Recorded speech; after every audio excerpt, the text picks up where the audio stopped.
Baik, dari Palangkaraya, Kalimantan, kita terbang ke pulau terakhir, Sumatera, Jambi, dan Pak Andi dipersilahkan dengan judul nilai-nilai Islam dalam filosofi komunikasi orang Bugis, ya, dan implementasinya terhadap toleransi antar agama masyarakat urban Indonesia. Tepuk tangan buat Pak Andi, dipersilahkan.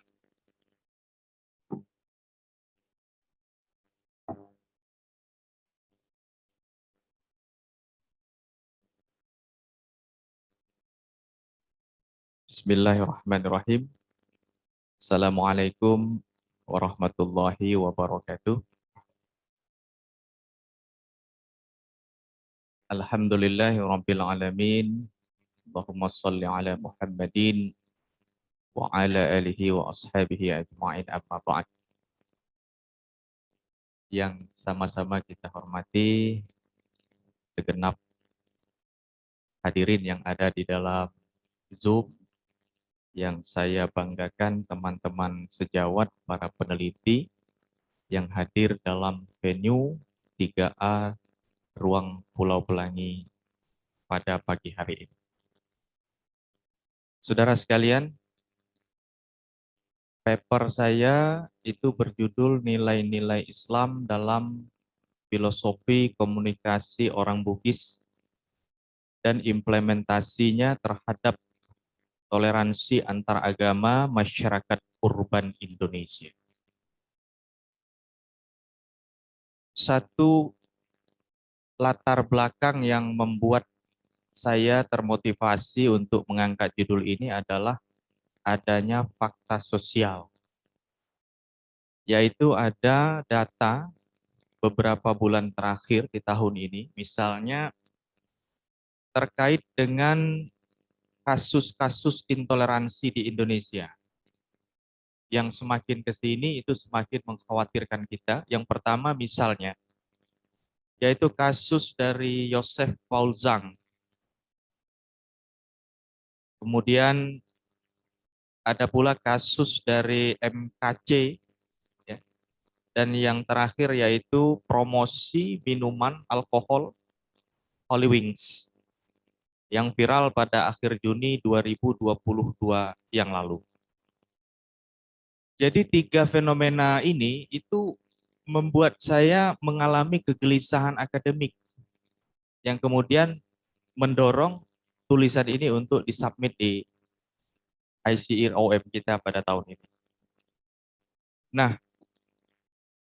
oleh sebab itu saya mencoba untuk menawarkan satu solusi agar kasus-kasus intoleransi yang seperti ini itu tidak lagi terjadi di masa yang akan datang. Seperti itu. Maka saya menawarkan satu kearifan lokal yang ternyata di dalam masyarakat Bugis itu mereka punya filosofi komunikasi. Jadi ada filosofi komunikasi yang dapat menjadi obat dalam tanda petik atas fenomena yang menggelisahkan ini. Lalu teori yang saya gunakan untuk membedah komunikasi orang Bugis itu saya ambil dari buku Ahmad Sultra Ruslan yang terbit di tahun 2018. Maka data primer ini kemudian didukung dengan data-data sekunder lain yang mendukung objek material riset kita. Selanjutnya, dengan metode penelitian tersebut, kita akan mengupas tentang bagaimana, nah ini yang menjadi pertanyaan teoritis riset ini adalah bagaimana nilai Islam dan filosofi komunikasi orang Bugis itu serta implementasinya terhadap toleransi antar agama di masyarakat urban Indonesia. Nah,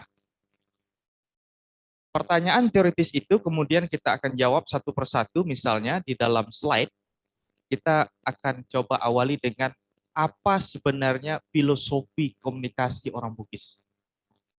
Saudara sekalian, ada 4 poin yang menjadi falsafah berkomunikasi orang Bugis. Yang pertama, Sipakalebik.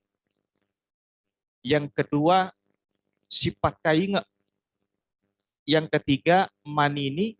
Dan yang keempat adalah Asitinajang. Nah, saudara sekalian, konsep filosofi komunikasi orang Bugis ini, ya, yang disebut dengan Sipakalebik, itu mengajarkan kita untuk saling menghargai. Ini tawarannya. Kemudian berkomunikasi itu harus sipakai, saling mengingatkan. Kemudian berkomunikasi itu harus manini, hati-hati begitu. Dan yang terakhir, dalam berkomunikasi itu harus asik tinajang, menimbang apakah pantas kata-kata itu untuk kita keluarkan atau tidak, seperti itu. Nah, ini jawaban awal ya mengenai filosofi komunikasi orang Bugis. Nah, kita lihat Sipakalebik artinya saling menghargai. Punya makna bahwa berbicara dengan manusia itu siapapun dia ya, apapun keadaannya, apapun latar belakang keagamaan dia, suku, bangsa, agama, dia tetap dalam konteks manusia, status ontologi. Bahkan kalau kita bahas lebih jauh ya, orang yang cacat secara fisik itu tidak mengurangi status ontologi dia sebagai manusia. Dia harus tetap diajak bicara dalam konteks saling menghargai. Seperti itu filosofi. Apalagi orang yang berbudaya, beragama, tentu harus kita ajak dialog dengan prinsip menghargai. Kemudian saling mengingatkan. Apa artinya? Bahwa berbicara itu punya tujuan untuk mengingatkan orang lain. Jadi dalam konteks memberikan perbaikan ataupun konstruktif, bukan destruktif. Nah, ini yang kita lihat betapa orang Bugis itu menjaga toleransi dengan cara komunikasi yang sipakainge, mengingatkan. Kalau kita tarik ke dalam Islam, nah itu ada wal as. Sesungguhnya manusia itu dalam keadaan rugi kecuali illa. Yang saling menasehati dalam kebenaran, saling menasehati dalam kesabaran. Nah ini. Kemudian manini. Artinya apa? Bicara itu harus hati-hati. Kalau orang Bugis punya manini, di Jambi itu ada yang namanya selokoh. Selokoh itu adalah pepatah petitih yang menjadi ideal moral bagi masyarakat Melayu Jambi. Dikatakan begini, kalau bercakap biaro lidah, supaya kanti tidak meludah. Kalau berjalan kaki hati-hati, supaya tidak terpijak kanti. Ini Melayu ya. Kalau saya Indonesiakan artinya adalah kalau berkata jagalah lidah agar kawan tidak meludah. Nah, ini kan luar biasa. Begitu manini dalam orang Bugis menjaga agar bicara itu dengan hati-hati. Nah, kasus Holy Wings, saya pikir karena tidak ada unsur kehati-hatian ini. Tidak ada unsur untuk menjaga toleransi antar agama, ya, sehingga apa? Terjadilah kegaduhan yang sebenarnya tidak diperlukan. Filosofi yang keempat adalah asitinajang, kepantasan. Dalam filsafat ini akan banyak dalam ranah aksiologi. Di dalam aksiologi itu ada etika dan estetika. Jadi bicara itu ada unsur keindahannya dan ada unsur etikanya. Pantasnya, patut tidak kita membicarakan hal itu.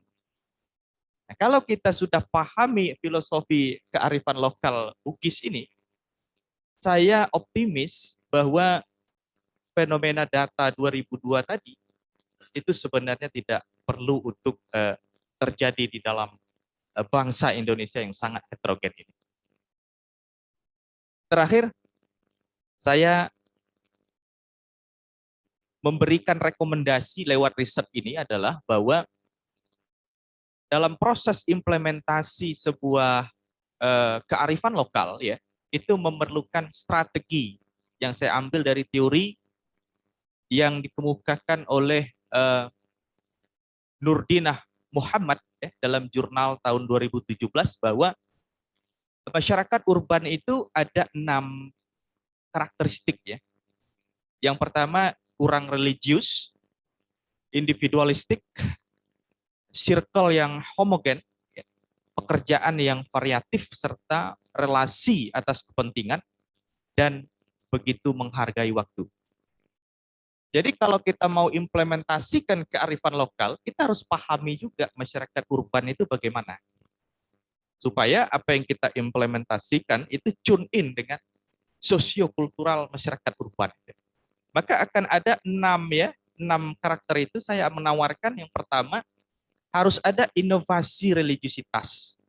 Dakwah tidak bisa lagi seperti konvensional di atas mimbar atau berkhotbah di gereja, itu tidak bisa lagi. Dia harus ada inovasi religiusitas. Kenapa?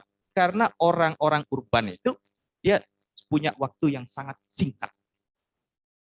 Kemudian tawaran yang ketiga adalah bikin sebuah komunikasi yang efektif. Ya, dialog antar agama. Jadi kampus itu bisa membuka ruang untuk itu. Jadi mengundang lintas agama untuk ngomong, itu kita diskusikan. Titik temu kita di mana. Nah, rekomendasi yang ketiga adalah harus ada penyadaran kepentingan baru. Ya. Jadi masyarakat urban yang katanya punya karakteristik, punya relasi dengan atas dasar kepentingan, itu harus disadarkan bahwa ada yang lebih penting dari kepentingan, yaitu persatuan. Jadi penyadaran bahwa percuma Anda dapat kepentingan yang Anda inginkan, tapi dalam dunia yang berantakan. Karena tidak ada pemahaman bahwa persatuan itu di atas segala-galanya. Jadi ide persatuan itu harus disadarkan oleh kalbu masing-masing masyarakat urban kita. Dan yang berikutnya saya pikir adalah mudah-mudahan ya, harapan saya dengan riset ini, dengan kegiatan diskusi kita ini, ada semacam follow up ya, program yang bisa dijalankan di daerah-daerah, dan saya pikir harus melibatkan kearifan lokal ya untuk mensosialisasikan atau mengamplifikasi moderasi beragama itu sampai ke daerah-daerah. Jadi tidak menutup kemungkinan ada filosofi di suku lain yang bisa ditawarkan untuk moderasi beragama di Indonesia dapat tumbuh dengan subur. Saya pikir itu saya kembalikan kepada moderator. Baik. Terima kasih Pak Andi, tepuk tangan buat Pak Andi dari Jambi, filosofinya cukup luar biasa. Selanjutnya